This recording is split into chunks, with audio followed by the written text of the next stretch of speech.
Sunday special இன்றைக்கி எங்கள் வீட்டில் மீன் குழம்பு தான். காலையிலேயே போய் மீன் எடுத்துகிட்டு வந்தோம். கொஞ்சம் விலை மீனும் மத்தி மீனும் எடுத்துகிட்டு வந்தோம் கொஞ்சம்.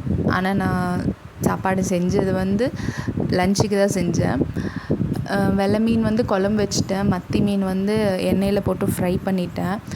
குழம்பு வெங்காயம் தக்காளிலாம் போட்டு அரைச்சி தான் வச்சேன். அரைச்சி விட்ட குழம்புன்னு சொல்லுவாங்கள்ல, அந்த தான் வச்சேன். இது எங்கள் அம்மாவோட ரெசிபி. நான் எப்போவுமே ஒவ்வொரு டைம் மீன் வாங்கிட்டு வரும்போது ஒவ்வொரு மாதிரி குழம்பு வைப்பேன். யூடியூப் பார்த்து தான் வைப்பேன். இந்த டைம் எங்கள் அம்மா சொல்லி கொடுத்த மாதிரி வச்சுருந்தேன். எங்கள் அம்மா கொஞ்சம் கிரேவி டைப்பில் வைப்பாங்க, கொஞ்சம் கெட்டியாக இருக்க மாதிரி, பெரட்டி சாப்பிட்ற மாதிரி. ஆனால் என் வீட்டுக்காருக்கு கொஞ்சம் தண்ணியாக இருந்தால் தான் பிடிக்கும். ஸோ அதனால் தண்ணியாக வச்சுருக்கேன். மத்தி மீன் ஆயிலில் போட்டு ஃப்ரை பண்ணிட்டேன். ஆக்சுவலி ரெண்டுமே சூப்பராக இருந்தது.